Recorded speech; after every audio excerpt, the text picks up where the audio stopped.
Assalamualaikum warahmatullahi wabarakatuh. Saya Dedak Mulijaya. Di sini saya akan memaparkan materi kreativitas dan inovasi bisnis pertemuan keempat, yaitu inovasi produk. Jadi, inovasi adalah suatu proses atau hasil pengembangan ide atau pemanfaatan suatu produk atau sumber daya yang telah ada sebelumnya, sehingga memiliki nilai yang lebih berarti. Sedangkan produk adalah suatu barang atau jasa yang dapat dipasarkan untuk memenuhi kebutuhan atau keinginan masyarakat. Proses inovasi ini terjadi secara terus-menerus di dalam kehidupan manusia. Salah satunya dalam kewirausahaan atau bisnis, di mana inovasi tersebut disalurkan kepada produk-produk yang telah ada dalam suatu bisnis. Karena dengan adanya inovasi, pendapatan dalam suatu bisnis dapat meningkat dari sebelumnya. Dan bisnis tersebut dapat menarik perhatian banyak orang karena telah adanya peningkatan kualitas produk dalam bisnis tersebut. Kemudian pentingnya strategi inovasi produk dan jasa. Menurut Razegi tahun 2008, merilis produk baru yang inovatif dan meningkatkan loyalitas pelanggan. Pengembangan produk sangat penting untuk keberlangsungan bisnis, terutama dalam membentuk loyalitas pelanggan. Semua perusahaan harus memperbarui produk dan layanan mereka untuk bertahan hidup. Sebuah perusahaan yang kompetitif memiliki dua tujuan penting. Yang pertama, menciptakan nilai pelanggan, customer value atau pemasaran dan inovasi. Yang kedua, inovasi produk dapat berasal dari keinginan. Tujuan inovasi produk diantaranya yang pertama dapat meningkatkan kualitas, kedua mengurangi biaya, ketiga menciptakan pasar baru, keempat memperluas jangkauan produk, kelima mengganti produk atau layanan, dan yang terakhir mengurangi konsumsi energi. Ciri-ciri inovasi. Yang pertama memiliki ciri khas, kedua merupakan ide baru, ketiga dilakukan secara terencana, dan yang keempat memiliki tujuan. Selanjutnya jenis-jenis inovasi. Jenis-jenis inovasi yang pertama ada incremental innovation. Incremental innovation adalah bentuk inovasi yang paling umum dan biasanya memanfaatkan teknologi yang sudah ada dengan meningkatkan nilai produk seperti fitur, desain, dan lain-lain. Yang kedua ada disruptive innovation. Ini dikenal juga dengan inovasi tersembunyi yang melibatkan penerapan teknologi untuk membentuk pasar baru. Yang ketiga, architectural innovation. Dengan architectural innovation hanya mengambil pelajaran, teknologi, keterampilan secara keseluruhan, kemudian menerapkan di pasar yang berbeda. Hal ini dapat juga digunakan untuk meningkatkan jumlah pelanggan baru di dalam pasar. Dan yang keempat ada radical innovation. Radical innovation adalah jenis inovasi yang bertujuan untuk menciptakan produk baru dan tidak berkaitan dengan produk lama. Golongan inovasi terbagi menjadi 3. Yang pertama, inovasi terus-menerus berupa modifikasi terhadap sesuatu yang sudah ada.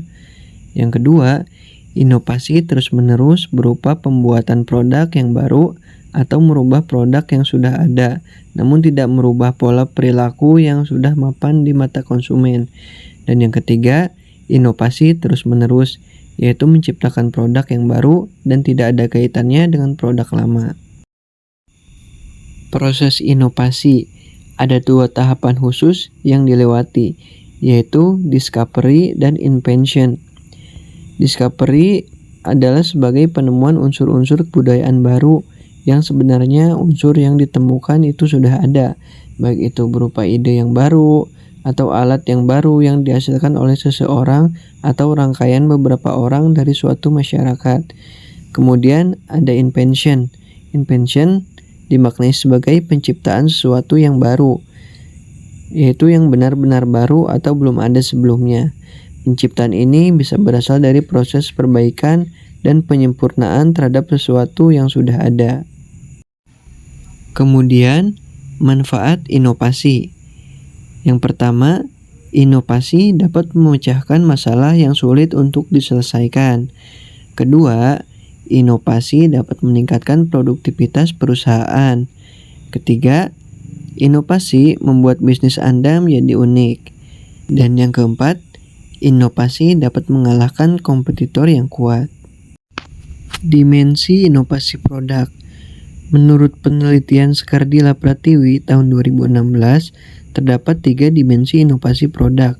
Di antaranya, 1. Perluasan lini. Line extension, yaitu produk yang dihasilkan perusahaan bervariasi, sehingga memudahkan konsumen mencari barang sesuai kehendaknya. Kedua, produk baru, me too product, yaitu produk baru bagi perusahaan tetapi tidak baru bagi pasar. Dan yang ketiga, produk benar-benar baru, new to the world product, adalah produk yang termasuk baru baik bagi perusahaan maupun pasar. Tipe inovasi produk. Menurut Kotler dan Best tahun 2004 halaman 31 dalam Aulia tahun 2014, pendekatan-pendekatan mengenai pengembangan produk baru yang didasarkan pada asumsi pasar tetap, yaitu yang pertama, inovasi berbasis modulasi. Yang kedua, inovasi berbasis ukuran. Yang ketiga, inovasi berbasis kemasan. Yang keempat, inovasi berbasis desain. Yang kelima, inovasi berbasis pengembangan. Dan yang keenam, inovasi berbasis pengurangan upaya.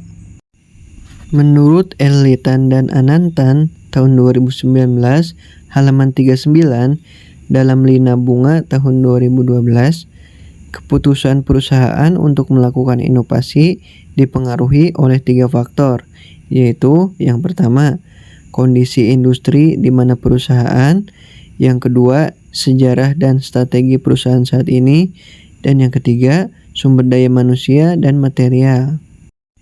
Selanjutnya, ada cara terbaik dalam melaksanakan pengembangan produk. Barzak dan Khan tahun 2007 mengemukakan bahwa ada 7 dimensi kerangka yang paling baik dalam melaksanakan inovasi produk, yaitu yang pertama, strategi mendefinisikan dan merencanakan visi dan fokus untuk penelitian dan pengembangan. Yang kedua, proses implementasi dari tahap pengembangan produk dan gerbang untuk memindahkan produk dari konsep untuk memulai. Yang ketiga, penelitian penerapan metodologi dan teknik untuk merasakan, mempelajari, dan memahami pelanggan, pesaing, dan keadaan lingkungan makro di pasar. Yang keempat, iklim proyek mewakili semua sumber daya manusia dan tim yang terkait. Yang kelima, budaya perusahaan, nilai sistem manajemen perusahaan dalam mengendalikan ide pengembangan produk dan kolaborasi pengembangan produk dengan mitra eksternal termasuk pelanggan dan pemasok. Yang keenam, evaluasi matriks dan performa kinerja merupakan pengukuran, pelacakan, dan pelaporan performa proyek pengembangan produk dan program pengembangan produk. Dan yang ketujuh, terakhir, komersialisasi. Komersialisasi merupakan kegiatan yang berkaitan dengan pemasaran, peluncuran, dan manajemen pasca peluncuran produk baru yang merangsang adopsi oleh customer dan diskusi pasar. Kemudian, ada tips dalam berinovasi. Yang pertama, memanfaatkan teknologi. Teknologi modern memberikan kontribusi yang signifikan dalam hal proses produksi dan operasional bisnis. Yang kedua, produk yang unik. Salah satu inovasi yang bisa kita lakukan adalah menciptakan produk yang unik. Yang ketiga, meningkatkan pelayanan. Memberikan pelayanan khusus pada konsumen merupakan inovasi yang dapat dilakukan agar konsumen tetap setia dengan produk kita. Dan yang keempat, meningkatkan skill sumber daya manusia. Dalam menciptakan produk yang inovatif, dibutuhkan tenaga kerja yang kompeten dan kreativitas yang tinggi. Sekian materi yang dapat saya paparkan, kurang lebihnya mohon dimaafkan. Wassalamualaikum warahmatullahi wabarakatuh. Terima kasih.